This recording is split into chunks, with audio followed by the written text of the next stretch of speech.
दोस्तों आज हम बात करेंगे पानी के बारे में। पानी जो है वो हमारे जितने भी इम्पोर्टेंट सब्सटेंसेस हैं उनमें सबसे ज़्यादा इम्पोर्टेंट है। पानी के बगैर इंसान एक हफ्ते तक भी ज़िंदा नहीं रह सकता, जबकि खाने के बगैर बंदा महीने तक ज़िंदा रह सकता है, 1 मंथ तक। और आज हम सबसे पहले बात करेंगे ग्लेशियर्स में। अगर हम ग्लेशियर्स को देखें तो ये हमारे जितना भी फ्रेश वाटर है उसका 69% हिस्सा ऑलमोस्ट कंटेन करती है। और जब ग्लेशियर्स मेल्ट होते हैं, जो कि ग्लोबल वार्मिंग की वजह से हो भी रहे हैं, तो एक तो सी लेवल राइज होता है, दूसरी बात ये कि इसके अंदर जो फ्रेश वाटर स्टोर होता है वो वाटर ओशन से मिल के पॉल्यूटेड हो जाता है, ख़राब हो जाता है। इसलिए हमें डबल नुकसान होता है ग्लोबल वार्मिंग से। अब पानी ज़ाया कितना होता है ये आप कुछ ही मतलब एक टाइम में आप जानेंगे। अगर हम पानी के ज़ाया होने में देखें तो पता चलेगा कि हमें कि अगर हम एक दफ़ा टैप को खोल देते हैं तो जब तक 20 गैलन्स वाटर लूज़ नहीं होता, बिल्कुल ख़त्म नहीं हो जाता, तब तक हम उसको बंद नहीं करते, जबकि हमें 1 गैलन भी मुश्किल से ज़रूरत होती है। हम अपनी ज़रूरत से 20 गुना ज़्यादा पानी ज़ाया कर देते हैं। चलो पानी छोड़ो, अब अगर हमने खाना उगाना है, हमने फसलें उगानी है, क्रॉप्स उगानी है, तो तकरीबन 1 दिन का खाना बनाने से मतलब है कि इसे अगर आपने 1 दिन का खाना खाना है और आप 4 लोग हो तो उसके लिए जितना पानी चाहिए होता है क्रॉप्स को वो होता है 6800 गैलन्स। इतना ज़्यादा पानी होता है। और अगर हम उसको ऐसे ही फजूल में ज़ाया कर दें तो एक टाइम आएगा कि क्रॉप्स को भी फ्रेश वाटर नहीं मिलेगा और जाहिर सी बात है फैमन आ जाएगा। फिर अब दुनिया में ऑलमोस्ट 1 बिलियन लोग हैं जिनको फ्रेश वाटर मतलब है कि मुहैया ही नहीं है, उनको मिलता ही नहीं है फ्रेश वाटर। उनको पॉल्यूटेड वाटर या तो पीना पड़ता है, और अक्सर लोग तो ऐसे जरूर पानी ना मिलने की वजह से मर जाते हैं। 1 साल के अंदर अंदर लाखों लोगों की ऐसी डेथ्स हो जाती हैं।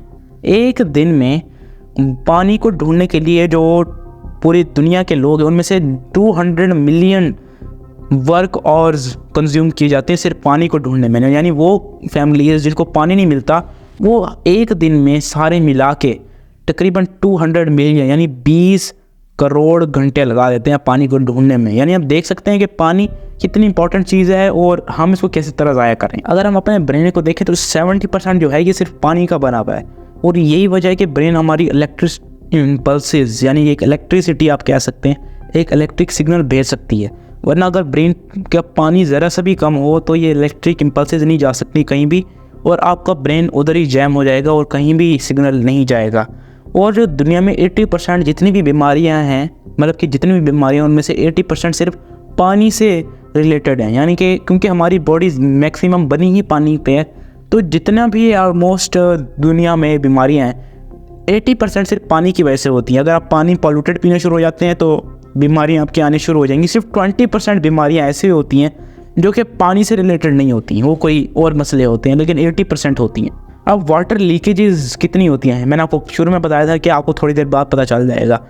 एक दिन में एक शहर में, एक मीडियम साइज सिटी में 50% वाटर जितना उनके पास होता है एक शहर में, तो 50% वाटर जो है वो वेस्ट हो जाता है, यानी कि लीक्स में चला जाता है। कि मिसाल के तौर पे आपने हाथ धोने थे, आप हाथ खोल के जब तक आप सोप लगा रहे हैं हैंड्स को, आप उसको बंद ही नहीं करते टैप को, तो अच्छे खासा वाटर वहीं पर वेस्ट हो जाता है, जबकि आपको उसको इतनी देर खोलने की ज़रूरत ही नहीं थी आपको। अच्छा, एक बहुत मज़े की बात यह है कि जब हम सांस लेते हैं तो उनमें से कुछ वाटर हमारी बॉडी में से निकल जाता है, और जाहिर सी बात है जब हम एक्सहेल करते हैं तो वाटर वेपर्स भी कार्बन डाइऑक्साइड के साथ जाते हैं। लेकिन ये पानी बहुत ही थोड़ा होता है, ऑलमोस्ट एक दिन में 1 कप ऑफ वाटर जो है वो हमारी बॉडी से वैसे ही निकल जाता है। यानी कि आप बेशक नोटिस ना कर सकें, 1 कप ऑफ वाटर जो है वो आपकी बॉडी में से मैस कम हो जाता है, और आपका कहीं ना कहीं साइज़ 1 मिलीमीटर जितना ज़रूर छोटा होता होगा, ना भी हो तो मैस ज़रूर कम होता होगा, लेकिन आप उसको नोटिस नहीं कर सकते। या तो ये जो डिफरेंस है ये इसलिए कवर हो जाता है क्योंकि जितना पानी आप लूज़ करते हैं उससे कई गुना ज़्यादा पी भी लेते हैं। अगर आप ना भी पिएं तब भी आप अक्सर इस छोटे से डिफरेंस को नोटिस नहीं कर सकते। अब ग्लेशियर्स की मैंने बात की थी, ग्लेशियर्स कितना फ्रेश वाटर हमें देते हैं। अब देखा जाए तो दुनिया का सिर्फ 1% फ्रेश वाटर ही होता है, बाकी 99% ओशंस में पाया जाता है। 1% कितना होता होगा, थोड़ा सा, ऐसी बात नहीं है। अगर हम सिर्फ वाशिंगटन में देखें, ठीक है, सिर्फ वाशिंगटन में, तो वहाँ जो ग्लेशियर है वो सिर्फ और सिर्फ अकेला ही 1.8 ट्रिलियन जो है वो लीटर्स प्रोवाइड करता है फ्रेश वाटर का। यानी 1.8 ट्रिलियन लीटर्स, ये कोई छोटी बात नहीं है। हर समर में, मतलब जब भी समर का सीज़न आता है तो इतना पानी ग्लेशियर हमें ज़रूर दे देता है, 1.8 ट्रिलियन लीटर्स। और उनमें से मैं आपको पहले बता चुका हूँ 50% हम वेस्ट कर देते हैं। और ग्लेशियर्स का पानी आपको पता होना चाहिए कि सबसे ज़्यादा प्रेशियस पानी होता है, सबसे ज़्यादा कीमती पानी होता है, क्योंकि ये वाहिद ज़रिया है फ्रेश वाटर का, प्योर फ्रेश वाटर लेने का।